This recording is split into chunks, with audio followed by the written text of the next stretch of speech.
छोटे से गांव जुमात्रा की है, जहां मुन्नी नाम की लड़की अपने बीमार पिता और दादी के साथ रहती थी। चूल्हे से उठते धुएं की आड़ में मुन्नी और उसकी दादी एकदम गमगीन बैठे हुए हैं।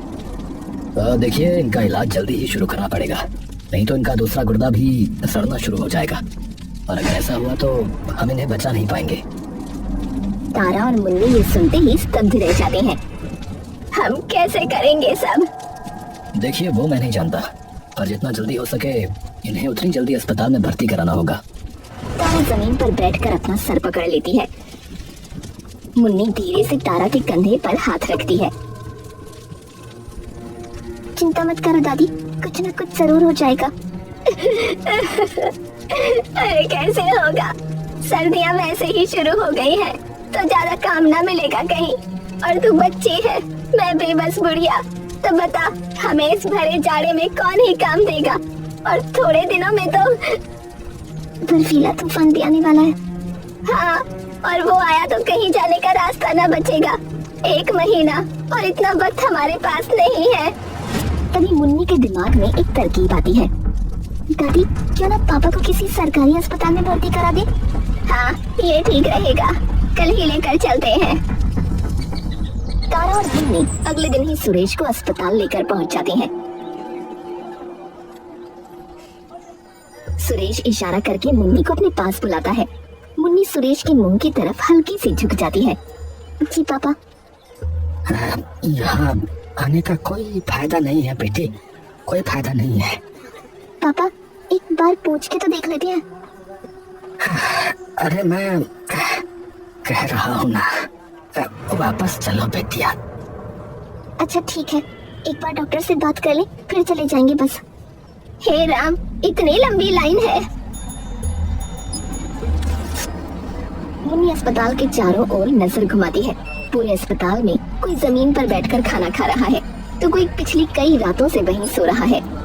दादी, ये लोग ऐसे क्यों बैठे हैं? बेटा, देश में गरीबी की कमी थोड़े ही है। जिनके पास एक ढेला नहीं है, वो तो बेचारे अपने स्वास्थ्य के लिए यहीं आएंगे ना। तो ये लोग तो सो रहे हैं। हाँ, तो कई दिन हो गए होंगे इन्हें, इनका नंबर आने में टाइम लग गया होगा। ये सुनते ही वो एकदम से घबरा गई। सिर्फ डॉक्टर से दिखाने में इतना इंतजार करना पड़ रहा है, तो भर्ती करने में कितना वक्त लग जाएगा? क्या हुआ? मुन्नी एकदम से अपने ख्यालों से बाहर आई। अब नहीं, कुछ नहीं। सुबह से शाम हो गई, लेकिन मुन्नी और तारा भूखे प्यासे अभी भी वहीं खड़े थे। काफी देर बाद राह देखने के जब उनका नंबर आया, तभी उनके सामने एक आदमी आया, जिसकी गोद में उसका 5-6 साल का बेटा था। वो बिना कुछ कहे सीधा अंदर घुस गया। अरे ये क्या बदतमीजी है, हमारा नंबर था। तभी गेट पे खड़ा चौकीदार उन पर हंसने लगा। अरे बेटा, नंबर चाहे किसी का हो, उससे कोई फर्क नहीं पड़ता। ये जो गया है ना, ये इस अस्पताल के सीएमओ का भतीजा है। तो उसे क्या जरूरत पड़ी है तुम्हारी तरह लाइन में खड़े रहने की है? पर ये तो गलत बात है ना। अब भी गलत है सही है वो तो मुझे नहीं पता बेटा है।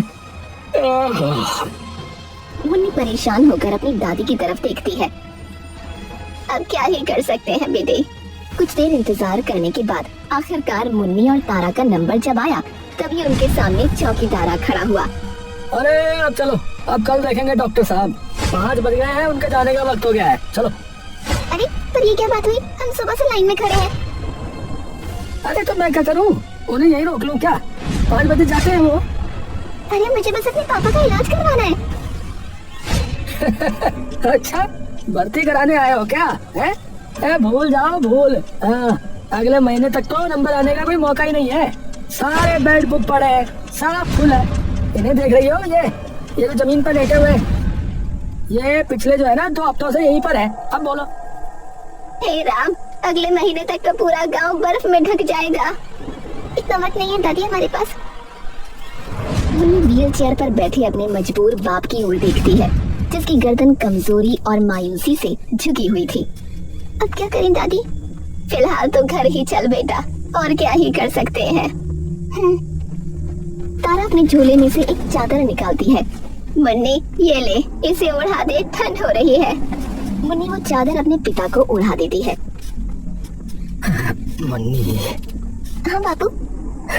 मुझे मुझे तुझसे कुछ बात करनी है बेटी। क्या? घर चल के बताता हूँ, चल। ठीक है।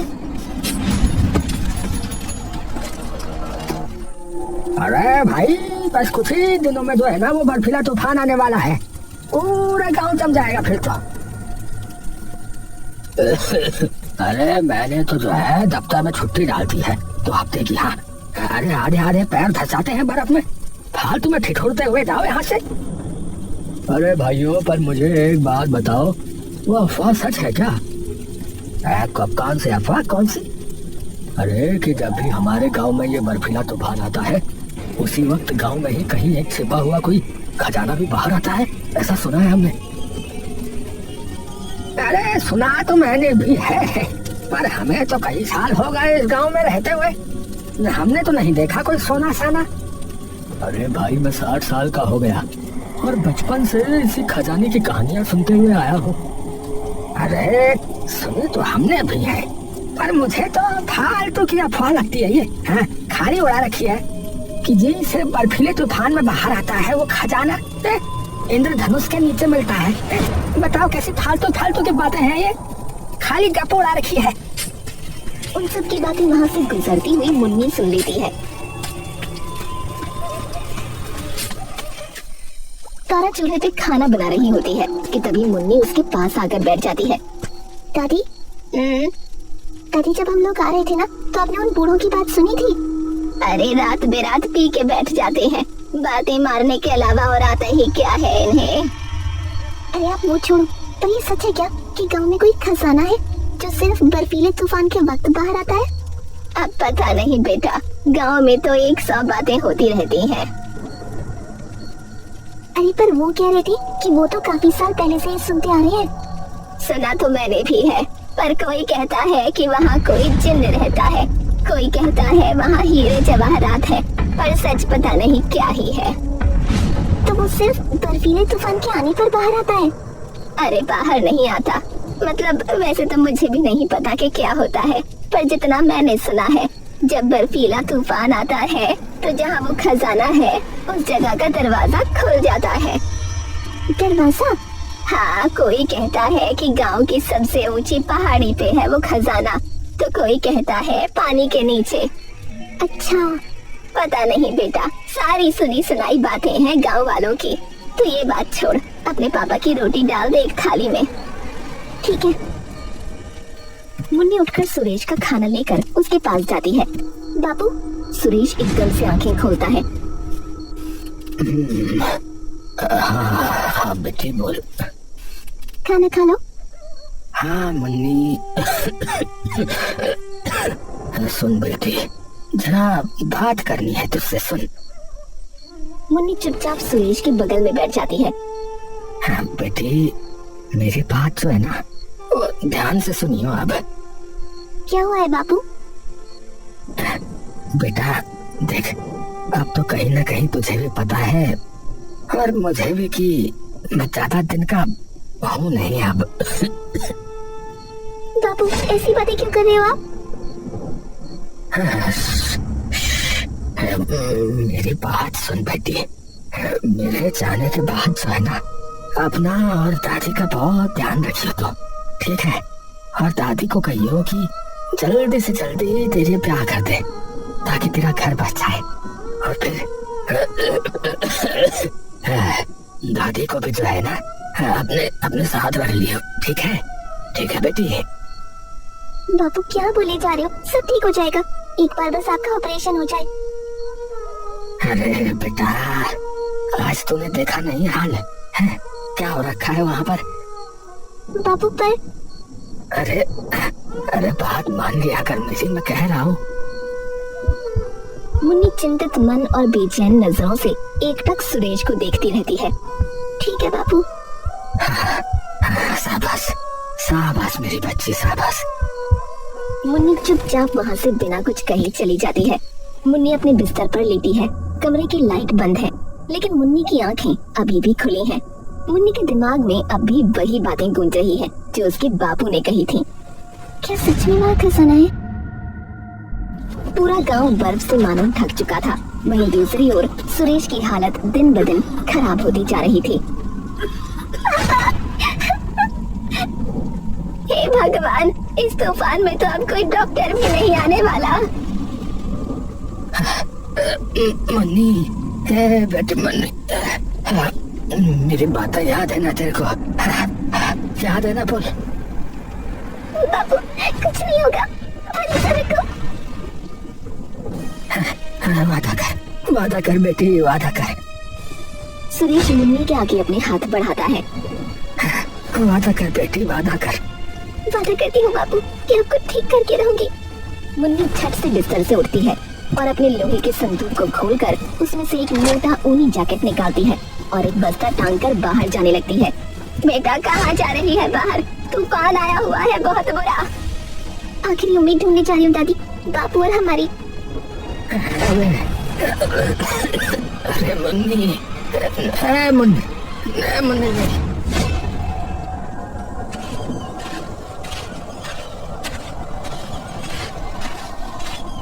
मुन्नी नजरें इधर उधर घुमाती है।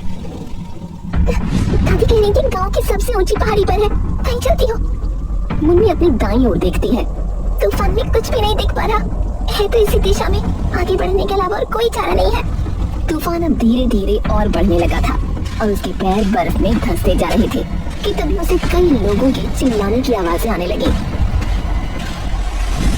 अरे बचाओ, अरे बचाओ हमें, बचाओ हमें, बचाओ, बचाओ, कोई तो बचाओ। ये आवाजें कहाँ से आ रही है?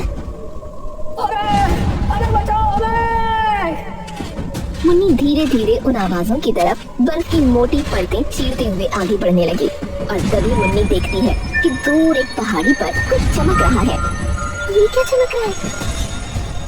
अरे बचाओ, अरे बचाओ हमें। अरे तूफान आ गया, अरे बचाओ भाई, अरे भागो। बचाओ, बचाओ, कोई तो बचाओ। आवाज धीरे धीरे और तेज होने लगी और मुन्नी भी तेजी से उस चमकती रोशनी की तरफ बढ़ने लगी। मुन्नी के होंठ पूरी तरह से थरथरा रहे थे। उस पहाड़ी पर रखा हर कदम मानो उसके शरीर से आधी जान खींच रहा था। बस कुछ और कदम दूर, थोड़ा और। मुन्नी उस रोशनी के करीब पहुंचने ही वाली थी कि तभी उसका पैर फिसल गया। अब क्या करूं? मुन्नी अपने पैरों को बर्फ में फंसाने की कोशिश करती है, लेकिन हर बार उसके पैर फिसलकर फिर से बाहर आ जाते हैं। मेरे हाथ सुन पड़ रहे हैं। तभी दो हाथ आते हैं और उसे एक ही झटके में ऊपर खींच लेते हैं। मुन्नी डर कर अपनी आंखें बंद कर लेती है, लेकिन जैसे ही वो अपनी आंखें खोलती है तो देखती है कि उसके सामने धूप खिली हुई है और उसके सामने एक बड़ा सा मंदिर है। मुन्नी पीछे देखती है तो उसे सिर्फ कोहरा दिखाई देता है और बर्फीले तूफान की आवाजें सुनाई देती हैं। इसमें तो कोई ताला नहीं है, न चाबी डालने का कुछ। मुन्नी मंदिर के आसपास घूमकर देखने लगती है कि तभी उसकी नजर एक पत्थर पर पड़ती है जो बर्फ का बना होता है। मुन्नी भागकर उस पत्थर को उठाती है। इतनी भारी धूप में बर्फ?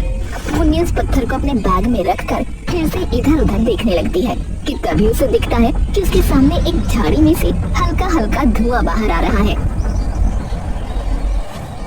मुन्नी धीरे से उन झाड़ियों की तरफ जाती है और देखती है कि वहाँ पड़े दो पत्थरों में से धुआं निकल रहा है। समझ गई। मुन्नी अपने बैग से कपड़ा निकालती है और हाथों में बांधकर उन दोनों पत्थरों को उठा लेती है और दौड़ते हुए दरवाजे के पास चली जाती है।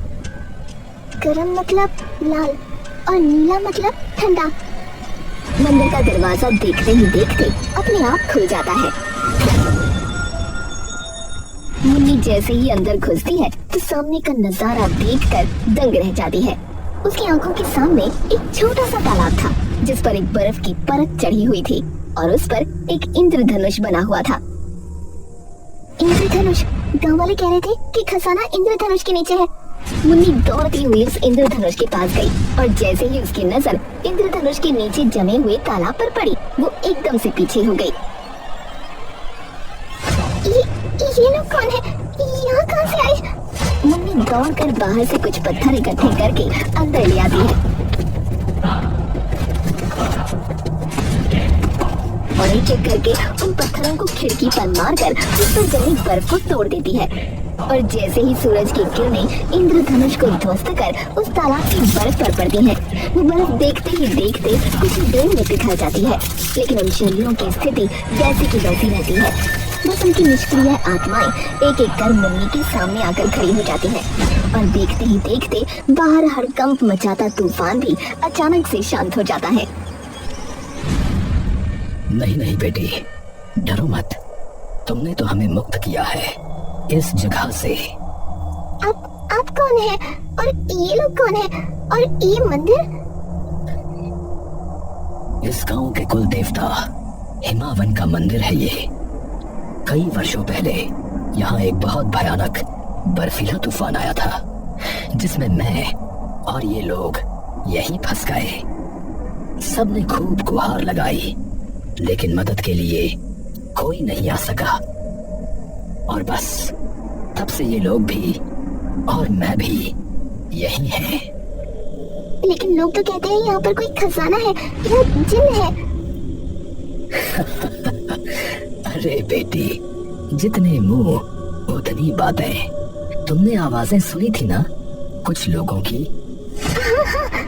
मुन्नी के चेहरे पर एक बार फिर से मायूसी छा जाती है। मतलब यहाँ कोई खजाना नहीं है? क्या हुआ बेटी, एकदम से इतनी उदास क्यों हो गई? मुन्नी पंडित जी को सारी बात बता देती है। अच्छा, दुविधा तो है, पर तुम्हारी सहायता शायद मैं कर सकता हूँ। वो कैसे? मंदिर की दान पेटी में जो पैसे हैं वो तुम ले जाओ बेटी। पर ये पैसे मंदिर के हैं। बेटी, दान पेटी में डाले गए पैसे जरूरतमंद के होते हैं, और इस मंदिर पर तो अब कोई आता भी नहीं है। मुन्नी पंडित जी की बात सुनकर रो पड़ती है और उनके सामने हाथ जोड़ लेती है। आपका बहुत बहुत शुक्रिया पंडित जी, आपने हमारे परिवार को बचा लिया। पर पंडित जी, तालाब में पड़े उन शरीरों का क्या होगा? बाहर तूफान थम गया है, तो गांव वालों को बुलाकर हमारा अंतिम संस्कार करवा दो। बस इतना ही बहुत है बेटी, क्योंकि अकेली तो तुम भी नहीं कर पाओगी ये काम। जी पंडित जी, वैसे पंडित जी बाहर कहीं बर्फ नहीं है, सिर्फ खिड़की और तालाब पर ही क्यों, और वो भी इतनी भारी धूप में? ये तो तुम्हें भी महसूस हो रहा होगा बेटी। तुम्हें गर्मी लग रही है इतने सारे कपड़े पहनने के बावजूद। मुझे तो जरा भी गर्मी नहीं लग रही। बेटी, भगवान के घर में खड़ी हो तो चमत्कार तो होंगे ही। सही बात है। मुन्नी दान की पेटी के सारे पैसे इकट्ठे कर बाहर निकलती है और देखती है कि तूफान शांत हो चुका है।